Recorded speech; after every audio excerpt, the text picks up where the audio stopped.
Kakalampas lang ng hating gabi noong July 17, 1918 sa Yekaterinburg, isang lungsod sa rehiyon ng Ural sa Russia. Sa loob ng isang bahay na mahigpit na binabantayan, pinagbihis ang 11 tao at sinabihang bumaba dahil papalapit na sa lungsod ang labanan. Binuhat ni Nicholas pababa sa hagdan ang 13 anyos niyang anak na si Alexei dahil hirap itong maglakad. Sumunod ang asawa niyang si Alexandra, ang 4 nilang anak na babae na sina Olga, Tatiana, Maria at Anastasia, ang doktor ng pamilya na si Eugene Botkin at ang 3 tagapaglingkod. Dinala sila sa isang maliit na silid sa basement. Humingi si Nicholas ng mga upuan. 2 ang dinala, isa para kay Alexandra at isa para kay Alexei.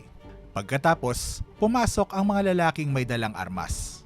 Wala ni isa sa 11 taong nasa silid na yon ang may kapangyarihan sa Russia. Pero bago matapos ang gabing yon, walang ni isa sa kanila ang mananatiling buhay. Hindi na maliliit na bata ang 4 na anak na babae. Mga dalaga na sila. Protektado at marangya ang kanilang buhay, pero hindi ito kasing luho ng karaniwang iniisip ng mga tao. Natutulog sila sa mga simpleng natitiklop na kama at inaasahang tumulong sa mga gawaing bahay. Nang magsimula ang unang digmaang pangdaigdig, nagsanay sina Olga at Tatiana bilang mga nurse ng Red Cross at nag-alaga ng mga sugatang sundalo. Masyado pang bata sina Maria at Anastasia para maging nurse, kaya dinadalaw at nililibang nila ang mga pasyente. May hemophilia si Alexei, isang kondisyon kung saan hindi namumuo ng maayos ang kanyang dugo. Kahit simpleng pagkadapa o maliit na pinsala ay maaaring magdulot ng mapanganib na pagdurugo sa loob ng kanyang katawan. Yun ang dahilan kung bakit kinailangang buhatin siya ni Nicholas pababa ng hagdan. Hindi kabilang sa pamilya si Dr. Eugene Botkin. May sarili siyang mga anak at nagkaroon ng mga pagkakataong umalis habang nakakulong ang pamilya. Pero nanatili siya dahil sa tungkulin niya bilang kanilang doktor. Alam niyang maaaring ikamatay niya ang pananatili sa kanilang tabi. Sa huli niyang liham na hindi niya na natapos, sinabi niyang tinanggap niya ang tungkuling yon. Kilala naman si Anastasia bilang pinakamakulit sa magkakapatid. Habang nakakulong sila, sinisikap niyang patawanin ng iba at pag-aanin ang kanilang mga loob. Mahalagang makilala natin sila bilang mga tunay na tao, hindi lamang bilang bahagi ng isang maharlikang pamilya. Sa kasaysayan, madaling maalala ang 4 na magkakapatid bilang mga anak ng Tsar, si Alexei bilang tagapagmana ng trono at sina Botkin at ang mga tagapaglingkod bilang mga pangalan lamang sa listahan ng mga namatay. Pero bawat isa sa kanila ay may sariling buhay bago sila napunta sa basement na yon. At hindi sapat na malaman lang kung sino sila. Para maintindihan kung paano sila humantong sa trahedya, kailangan muna nating malaman kung sino noon si Nicholas. Naging Tsar o Emperador ng Russia si Nicholas II noong 1894. Naniniwala siyang personal siyang pinili ng Diyos upang mamuno sa Russia at pagtataksil sa kanyang tungkulin ang pagbabahagi ng kapangyarihan sa isang parliament na halal ng mga mamamayan. Ang paniniwalang yon ang humubog sa paraan ng pagharap niya sa mga krisis. Noong 1904, nakipagdigma ang Russia sa Japan sa pag-aakalang madali nila itong matatalo. Pero kabaliktaran na nangyari at dumanas ang Russia ng matinding pagkatalo. Pagkatapos ay dumating ang pangyayaring nakilala bilang Bloody Sunday. Noong January 1905, libo-libong manggagawa ang nagmarcha patungo sa Winter Palace sa St. Petersburg. May dala silang mga imaheng panrelihiyon, mga larawan ni Nicholas at petisyong humingi ng mas maayos na kondisyon sa trabaho at mga karapatang pampulitika. Pinaputukan ng mga sundalo ng pamahalaan ng mga nagmamarcha. Wala si Nicholas sa palasyo at walang ebidensyang personal niyang iniutos ang pagpapaputok. Hanggang ngayon, pinagtatalunan pa rin ang eksaktong bilang ng mga namatay. Pero winasak ng pangyayaring yon ang matagal ng paniniwala ng maraming mamamayan na ang Tsar ang kanilang ama at tagapagtanggol. Kumalat sa buong imperyo ang mga protesta, welga at kaguluhan. Dahil sa matinding pressure, pumayag si Nicholas na magtatag ng isang halal na parliament na tinatawag na Duma. Pero ayaw niyang magkaroon ng pamahalaang tunay na makapaglilimita sa kanyang kapangyarihan. Pinanatili niya ang malawak niyang otoridad, binuwag ang unang dalawang duma nang salungatin siya ng mga ito at patuloy na tinutulan ng anumang seryosong limitasyon sa kapangyarihan ng Tsar. Nagkaroon sana ng pagkakataon ang Russia na magbago, pero paulit-ulit na nilimitahan ni Nicholas ang mga reformang yon. Sa pribadong buhay, maaaring isa siyang mapagmahal na asawa at ama. Pero hindi sapat ang pagiging mabuting ama lang para mamuno sa isang imperyo. Itinuring ni Nicholas na kahinaan ang pakikipagkompromiso kahit nagsisimula ng gumuho ang sistemang pampolitika sa paligid niya. Pagkatapos, dumating ang mas malaking sakuna. Pumasok ang Russia sa unang digmaang pandaigdig noong 1914. Napakaraming sundalo ang namatay at nasugatan, habang lalo namang pinahirapan ng pagtaas ng presyo, kakulangan sa mga pangunahing bilihin at pagkasira ng sistema ng transportasyon ang buhay ng mga mamamayan.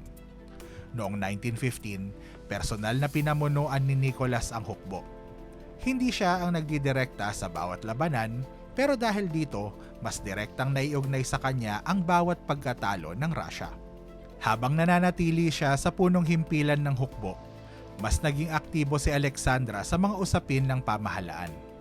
Hindi na rin maganda noon ang tingin sa kanya ng maraming mga mamamayang Ruso. Ipinanganak kasi siya sa Germany na siyang kaaway ng Russia sa digmaan. Malaki rin ang tiwala niya kay Gregory Rasputin, isang relihiyosong tagapayo mula sa Siberia. Ang dahilan nito ay si Alexei. Naniniwala sa Alexandra na kayang tulungan ni Rasputin ang kanyang anak tuwing nakakaranas ito ng matinding pagdudugo. Sa ilang pagkakataon, tila bumubuti ang kalagayan ni Alexei matapos makialam si Rasputin o payuhan ng mga doktor na wag muna siyang gamutin. Para sa isang inang takot na mamatay ang kanyang anak, sapat na yon para lubusan siyang magtiwala kay Rasputin. Pero sa labas ng palasyo, naging simbolo si Rasputin ng lahat ng pinaniniwalaan ng mga tao na mali sa pamahalaan. Kumalat ang mga chismis na siya raw ay nakikialam sa pagtatalaga ng mga opisyal, minamanipula si Alexandra o kaya ay kalaguyo nito. Marami sa mga kwentong yon ang pinalabis at ang iba ay walang katotohanan. Hindi pinamunuan ni Rasputin ang Russia at walang matibay na ebidensyang naging magkalaguyo sila ni Alexandra. Pero kahit hindi totoo ang marami sa mga chismis, malaki pa rin ang naging epekto ng mga ito. Lalo nitong pinahina ang tiwala ng mga tao sa maharlikang pamilya na para sa marami ay wala ng kakayahang pamunuan ang bansa. Pagsapit ng unang bahagi ng 1917, nagwewelga na ang mga manggagawa sa kabisera. Ang mga sundalong inutusang pigilan sila ay kumampi rin sa mga nagpoprotesta. Napagpasyahan ng mga general, ministro at maging ng ilan sa sariling kamag-anak ni Nicholas na hindi na niya kayang mamuno.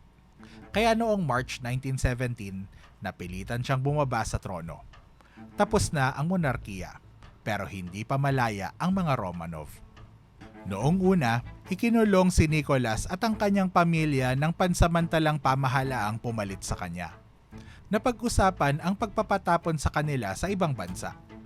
Pumayag noong una ang Britanya na tanggapin sila. Magpinsan kasi sila Nicholas II at George V, ang hari ng Britanya.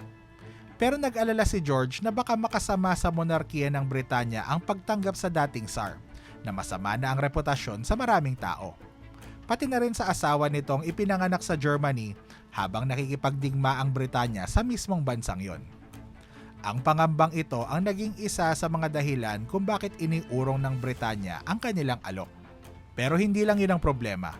Magulo ang kalagayan sa Russia. Hindi maasahan ang transportasyon. Lumalakas din ang pagtutol sa pagtulong sa pamilya, habang unti-unting nawawalan ng kontrol ang pansamantalang pamahalaan. Hindi na sila nakaalis ng Russia. Mahalagang linawin na hindi ang mga Bolshevik ang direktang nagpatalsik kay Nicholas.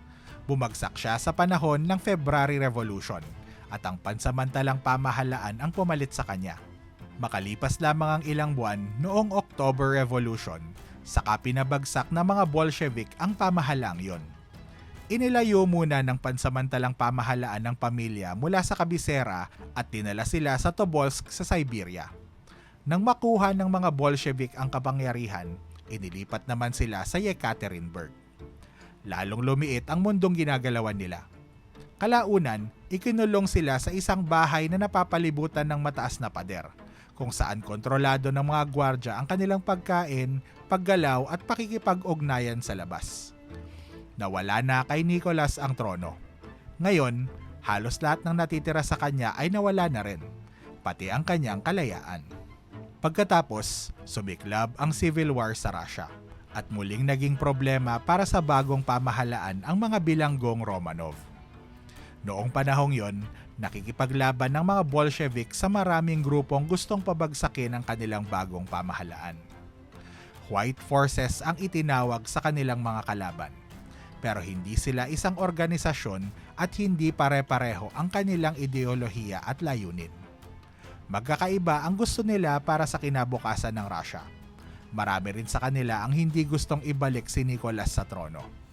Pero hindi ibig sabihin nun na wala nang dapat ikatakot ang mga Bolshevik sa mga Romanov.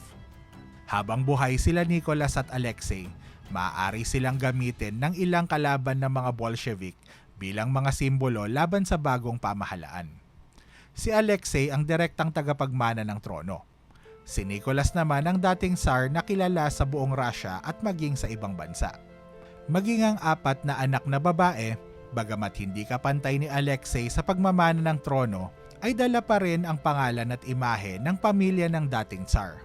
Habang buhay sila, maaari silang gawing mga bihag, maging sentro ng mga planong pagliligtas o di kaya naman ay gamitin sa propaganda. Ang kinatatakutan ng mga Bolshevik ay hindi kung ano ang kayang gawin ng mga bilanggo, kundi kung paano sila maaaring gamitin ng kanilang mga kalaban. Ang mga lokal na pinunong Bolshevik sa rehiyon ng Ural ang nagplano at nagsagawa ng pagpatay. Nakipag-ugnayan sila sa mga leader sa Moscow, pero hanggang ngayon ay pinagtatalunan pa rin kung sino mismo ang nagbigay ng pahintulot. Naniniwala ang maraming mga historian na alam o inaprubahan ito ng matataas na pinuno ng mga Bolshevik. Pero wala pang natatagpo ang malinaw na nakasulat na utos na pirmado ni Vladimir Lenin, ang kanilang pinuno noong panahong yon. Wala ring dokumentong tuwirang nagpapaliwanag kung bakit kinailangang patayin pati ang doktor at ang mga tagapaglingkod. Malamang, hindi isang dahilan ang nagtulak sa mga Bolshevik sa desisyong yon. Natatakot silang mailigtas ang pamilya at gamitin sila Nicholas o Alexei laban sa bagong pamahalaan. Posible rin nilang ituring na magiging problema sa hinaharap ang sino mang makakaligtas o makakasaksi, lalo na sa gitna ng kaguluhan at karahasan ng Civil War. Ipinapaliwanag nito kung bakit naging madalian ang desisyong patayin silang lahat. Sa basement, binasa ni Yakov Yurovsky, pinuno ng mga gwardya, ang isang maikling pahayag na nagsasabing papatayin ang pamilya. Nabigla si Nicholas at nagtanong kung ano ang nangyayari. Pero imbis na sagutin siya, agad na nagsimula ang pamamaril. Masikip ang silid at hindi maayos ang plano ng mga armadong lalaki kung sino ang babaril kanino. Sa loob lamang ng ilang segundo, napuno ng putok, sigawan at makapal na usok ang basement. Pero hindi naging mabilis ang pagpatay gaya ng inaasahan nila. May mga diamante at iba pang alahas na itinahi sa loob ng kanilang mga damit habang nakakulong sila. Dahil dito, hindi agad tumagos ang ilan sa mga bala. Ayon sa salaysay ni Yorovsky, aksidenteng nagsilbing panangga ang mga alahas. Dahil dito, mas tumagal at naging mas magulo ang pagpatay kaysa plano. Pagkatapos, dinala palayo at itinago ang mga bangkay. Sinubukan ng mga pumatay na itago hindi lang ang katotohanan, kundi pati ang kinaroroonan ng mga labi. Sa loob ng maraming taon, hindi ibinunyag ng mga opisyal ng Soviet Union ang buong katotohanan tungkol sa pagkamatay ng pamilya. Kumalat ang mga bali-balitang maaaring nakatakas ang isa sa mga anak ni Nicholas. Ang pinakasikat na nagpakilalang nakaligtas ay si Anna Anderson na nagsabing siya si Anastasia. Dahil sa mga libro, dula at pelikula, naging isang malaking misteryo ang kwento. Posible kayang nakaligtas ang bunsong anak na babae mula sa basement at nawalan lamang ng alaala? Kalaunan, ang mga labi mismo ang sumagot sa tanong. Noong 1991, opisyal na hinukay ang pangunahing libingan. Natagpuan doon ang mga labi ni Nicholas, Alexandra, 3 sa kanilang 4 na anak na babae at ang 4 nilang kasama. 2 sa mga anak ang hindi pa natatagpuan. Pero noong 2007, natagpuan ng isa pang libingan. Ipinakita ng DNA test na naroon ang mga labi ni Alexei at ng isa sa kanyang mga kapatid na babae. Ayon sa mga investigador ng Russia, si Maria ang kapatid na yon. Bagaman hindi nagkakasundo ang ilang eksperto kung aling kapatid ba ang nasa aling libingan. Pero malinaw ang ipinapakita ng ebidensya. Walang nakaligtas sa 5 anak ni Nicholas at Alexandra. Kahit si Anastasia, hindi rin nakaligtas. Ang mga maling desisyon ni Nicholas noong siya pa ang Tsar ang isa sa mga pangunahing dahilan kung bakit siya tinalikuran ng bansa at kung bakit tuluyang bumagsak ang monarkiya ng Russia. Pero hindi nito mabibigyang katwiran ang nangyari sa basement. Isa sa mga kinatatakutan ng mga Bolshevik ay ang posibilidad na maging simbolo ang mga Romanov ng pagbabalik ng dating pamahalaan. Pero sa pagtatago nila ng katotohanan, kabaliktaran ang nangyari. Sa pagtatangka nilang burahin ang mga Romanov sa kasaysayan, sila rin ang tumulong para hindi kailanman makakalimutan ang pamilya. Like and subscribe!